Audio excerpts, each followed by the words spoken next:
Thank you. Our next question will come from Annie Chung about immigration. Annie? Hi, Annie. Annie, you mute. I thought that it was automatic. Sorry. Nancy, really thank you for this opportunity for us to express to you what are some of the challenges and priorities that our community are facing. On the area of immigration, we see a lot of positive, really, signs ever since President Biden stepped in. There were some really mean regulations that the former administration was trying to pass, but I think that one by one, they've kind of been rescinded or addressed. So thank you very much for your advocacy on that. But can you share with us a little bit more details about President Biden's comprehensive immigration reform? Because we hear something about it, but we're not sure what the timeline is.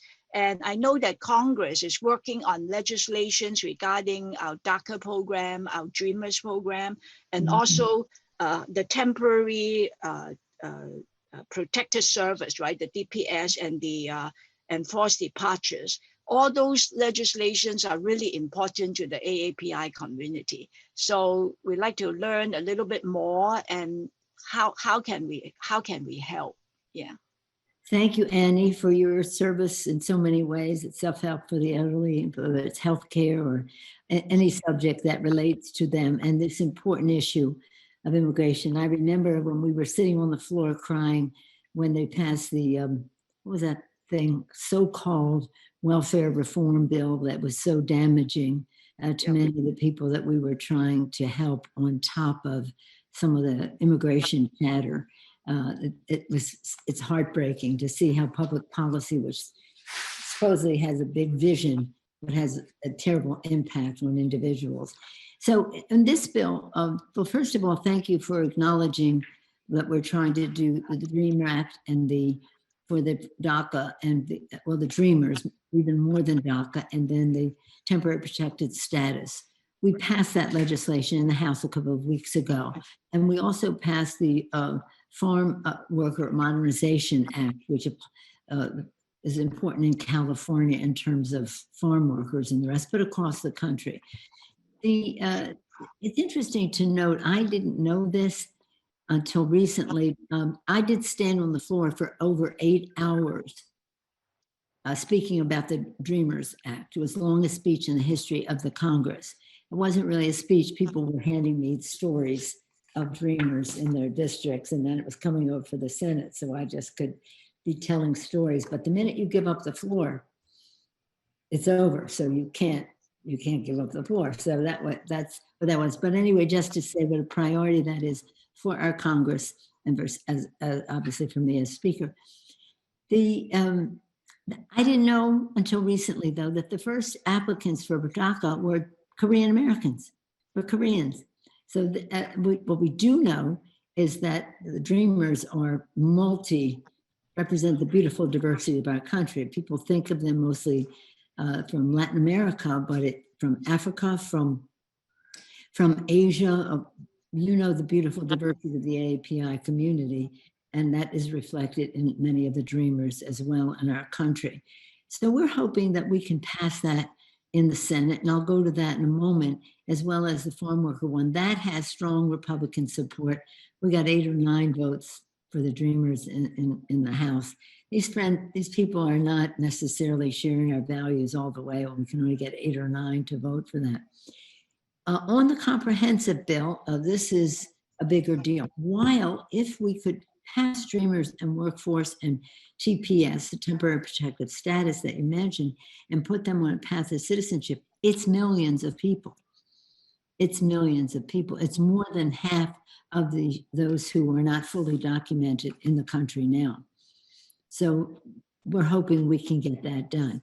But at the same time, everybody knows we have to have comprehensive immigration reform. It's possible. There was a bipartisan bill in the Senate a few years ago, but we were not in control in the House, and the Republican Speaker would not bring it to the floor. We're not bringing it to the floor. So again, we want to try to get to that bipartisan place. And here's what it does that is of special interest in a fight that we always make for the community. And it has a path to citizenship to help nearly 4 million people who have approved sponsored petitions who are waiting for a visa, some up to 20 years, many in the AAPI community. It includes the family-based immigration, clears backlogs, recaptures unused visas. This eliminates long wait lines, increased per country visa caps, eliminates the 10-year bar, allows immigration with approved family-sponsored petition to join family in the U.S. temporarily with work authorization while waiting for the green card, and embraces diversity and all this. But as you know, one of the big priorities for the AAPI community was family unification. And that is something that we think has to be in the comprehensive immigration reform. So let's stay in touch. I know, as I've said to my colleagues, I've learned more from the Chinese American community about naturalization because you've been our teachers and our mentors on that subject, and now to the entire AAPI community. So thank you for your leadership there. When we think we should be able to get the other two passed in the Senate. Again, we're talking about the filibuster. We're talking about the filibuster. If we could get some relaxation about the filibuster, then we think, now we're trying to sneak some of it, well, I shouldn't say that. We're trying to prioritize some of this in a reconciliation bill, but I call her, with respect, but nonetheless, in shorthand, the bird lady. I don't know what she says about that, but we think we can make a case about the budget implications of immigration in our country, and we were going to try to do that. But absent that, let me just tell you this. Don't say I said this. This is just for us. Okay. In 2000, for some reason, over time, it's come to you need 60 votes. Without going into that whole history, you need 60 votes. In 2013, the Democrats, under a Democratic president, changed it to 51 votes for the president's nominations to the cabinet and some judgeships, not the Supreme Court. They made it 51. In 2017, the Republican president, who shall remain nameless, and the Republican Senate, who shall remain in the minority, they changed it to include the Supreme Court. And that's why we have the court we had. 52 votes, that's what they had, 52 Republicans. They didn't have 60 votes to put that court in place. So we think that if it only takes 51 or 52 to name a Supreme Court justice, it should only take 51 or 52 to have a path to citizenship for 11 million people in our country. And that's our fight. What is it? Thank you, Nancy. And we back your play 100%. And our next question will come from Luisa Antonio from Binding Equity Center. And she wants to talk about childcare. Luisa? Hi, Luisa. Where's Luisa? Luisa? Here. Okay. Good afternoon, Madam Speaker. Thank you very much for having this discussion, and thank you so much for being a staunch supporter of the API community. And for specifically for the Filipino community, I'm glad you mentioned about the path to citizenship, family reunification, which includes the Filipino World War II veterans family reunification in that particular legislation. And we are very pleased, and having you as a champion there, we feel great about that. And we've been relying on you since the 90s about the Filipino veterans equity, and you're still there for us, and we do appreciate it. My question is, the American Rescue Plan provided critical funding through the Child Care Stabilization Fund and increases to CCDBG allocations. We know that this one-time lift must be permanent. Is this type of investment likely to continue or be rolled back to pre-pandemic levels?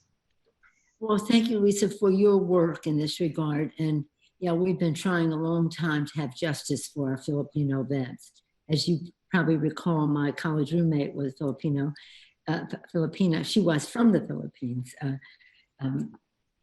So constantly reminding me about that subject. Amelia Lourdes Benitez was her name. Amy Lou, we called her Amy Lou.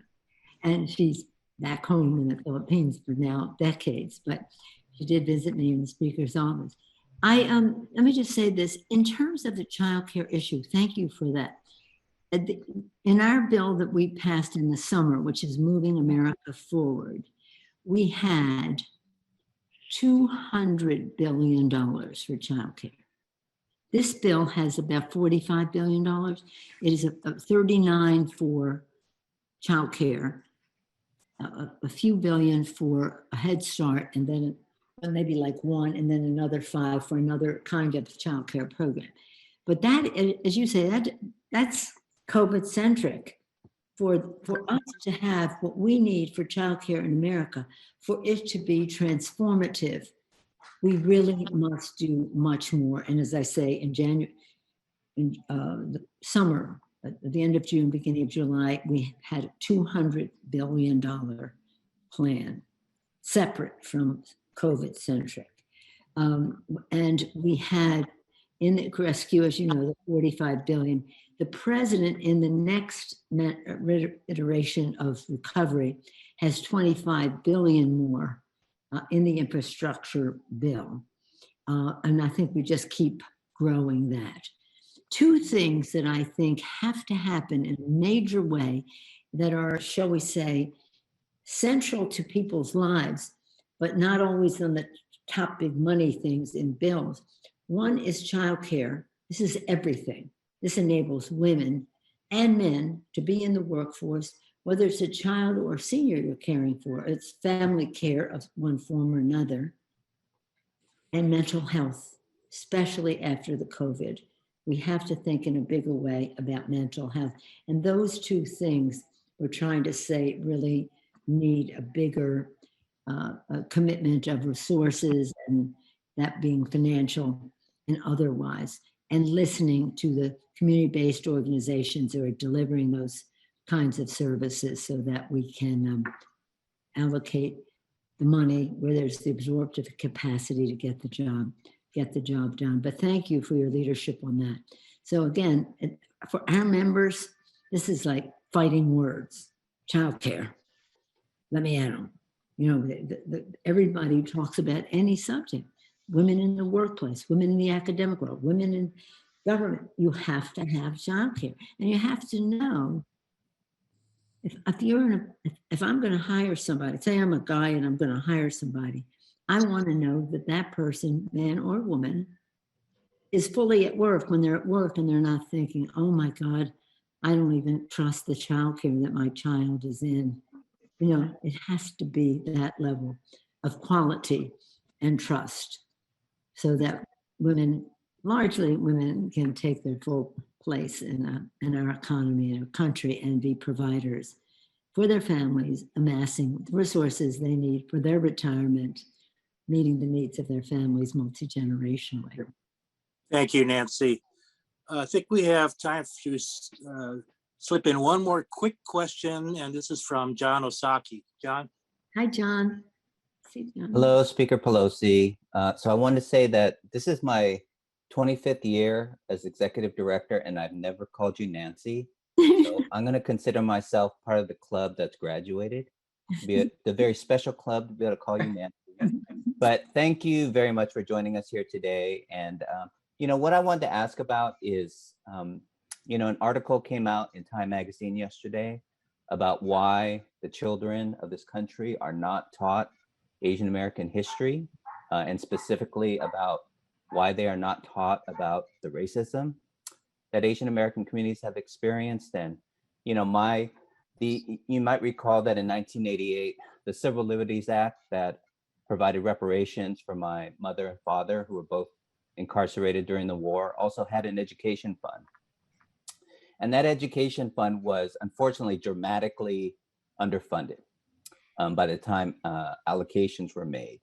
And today we have the Japanese American Confinement Site Program, which is providing, really critical education about the Japanese American incarceration. And I think the federal government has a really important role to play in educating this country and the American public about the Asian American community, about the racism that we've experienced, not just for the Japanese American community, but for all Asian American communities. So I would certainly like to see programs like the Japanese American Confinement Site Program elevated in profile, provided more resources, and for other communities to have programs similar where they can develop educational projects and ways to inform the American public about all the different experiences of Asian American communities in this country. So that is something, obviously, because of your longtime support of our community, your familiarity with all of us,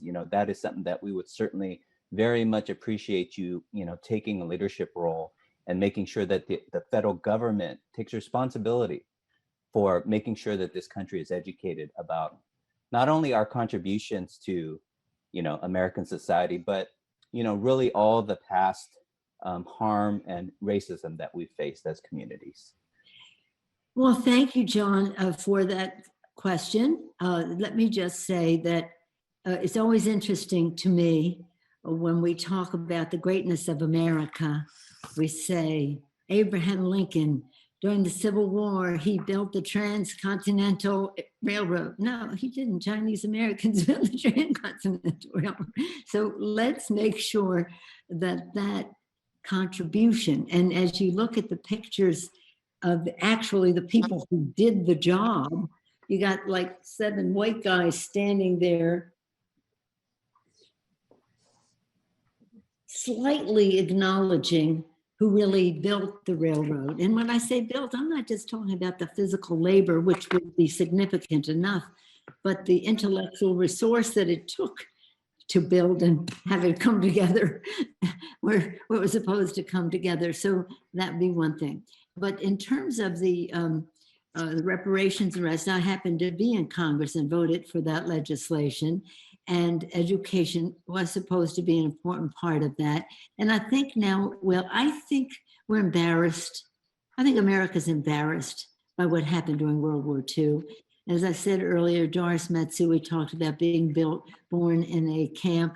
And we know that while people were being sent to camps, tens of thousands of Asian American AAPI were fighting the war for our country, a country's freedom that was being deprived to their own families and relatives in the United States. So I think we've grown up a bit, and that there should be more facing the reality of our history at that time.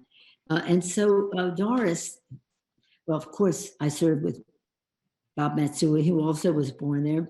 Minetta, we had a rich history serving with them at the time of that legislation. Congresswoman Matsui has a bill to reauthorize the funds and add a new $2 million a year grant fund.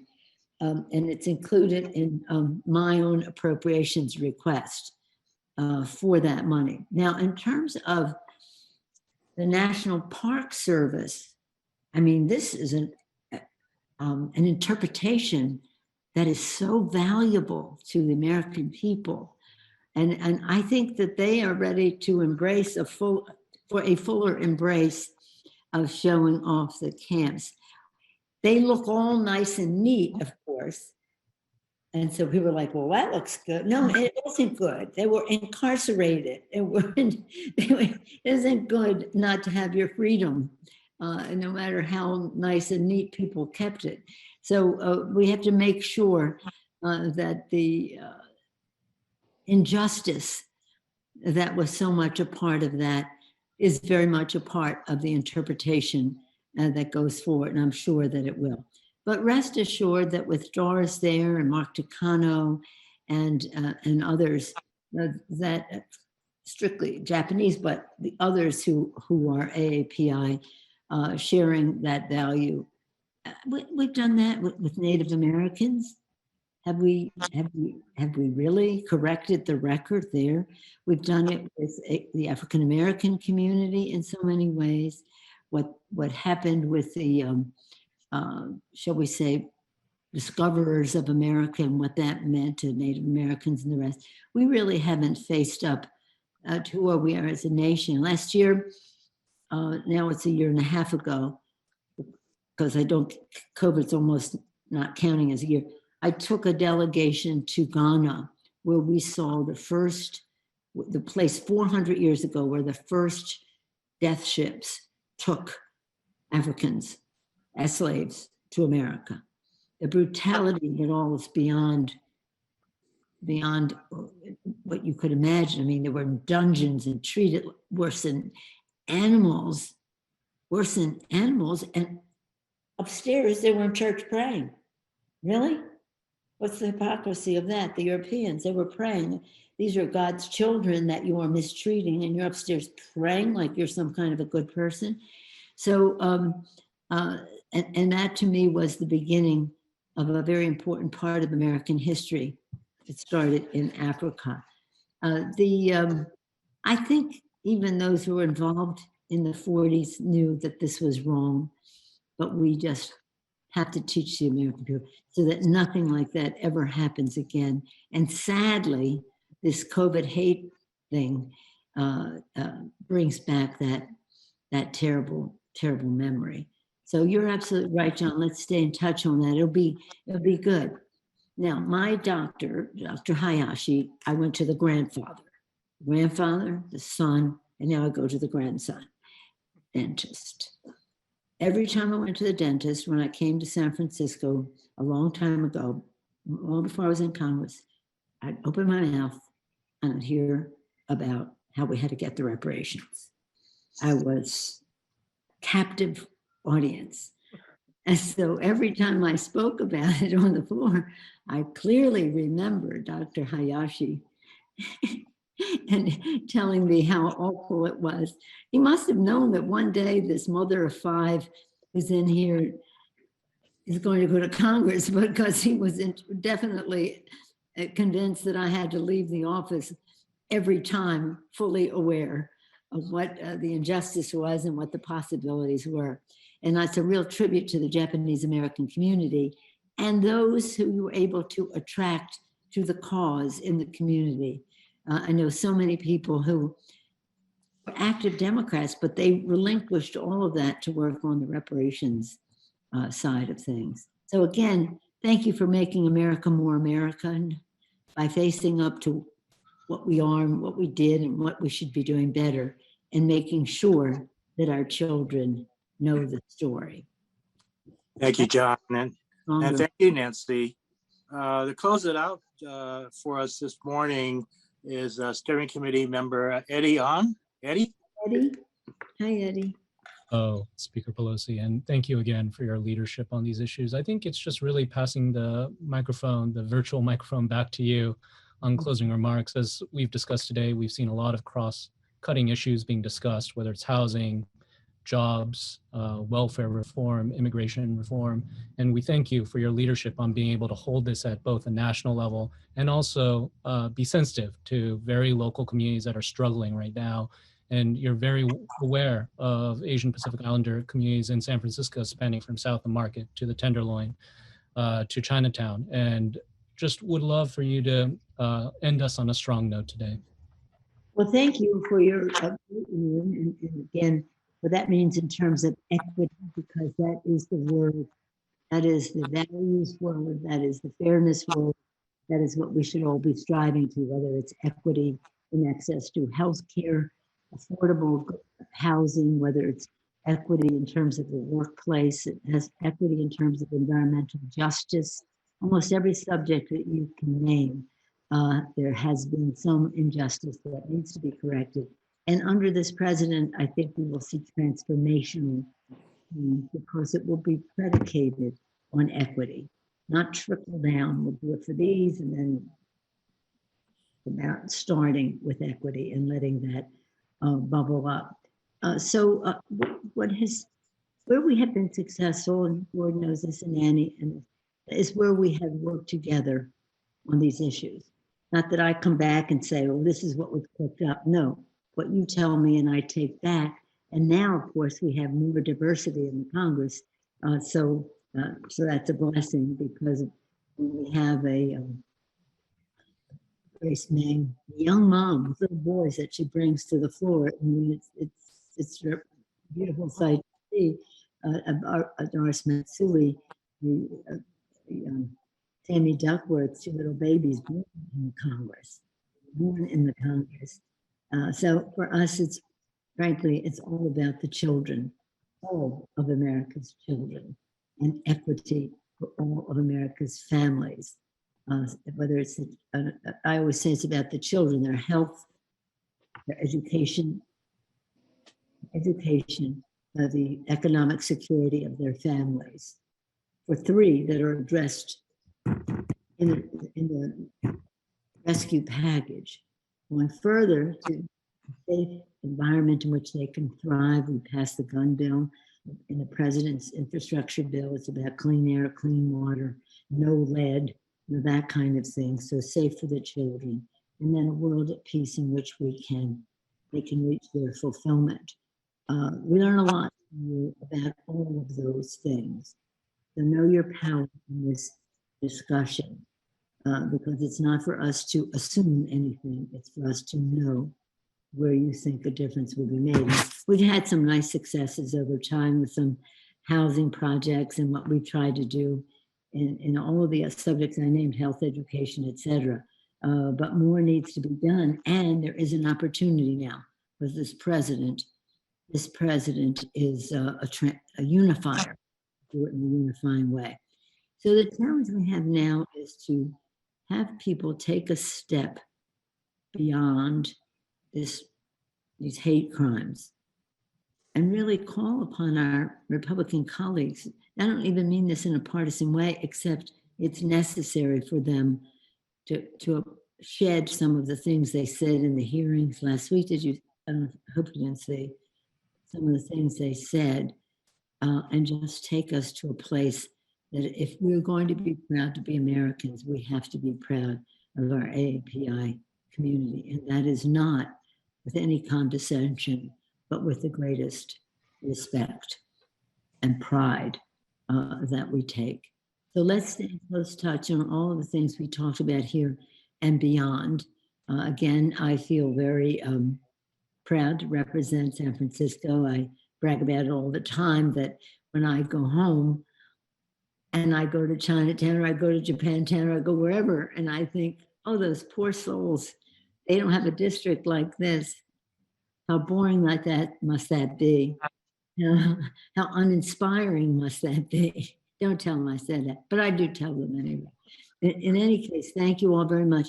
Let's just make some measures of our success, whether it's about how we inform the public, our children, about this part of our country, whether it's about how we expand our housing, whether it's about all of the issues that we talked about, how we, when we meet in May, let's see what differences we have made even in the matter of 6-8 weeks, okay?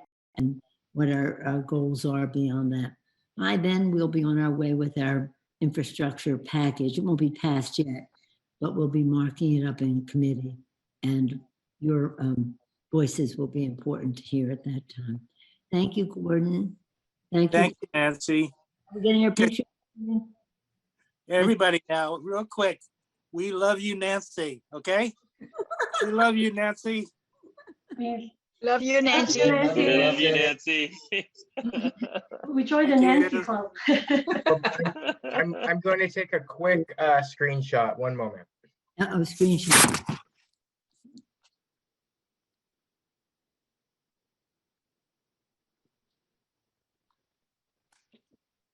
All right. Thank you. Thank you. Thank you. Thank you, everybody. Thank you. Yeah.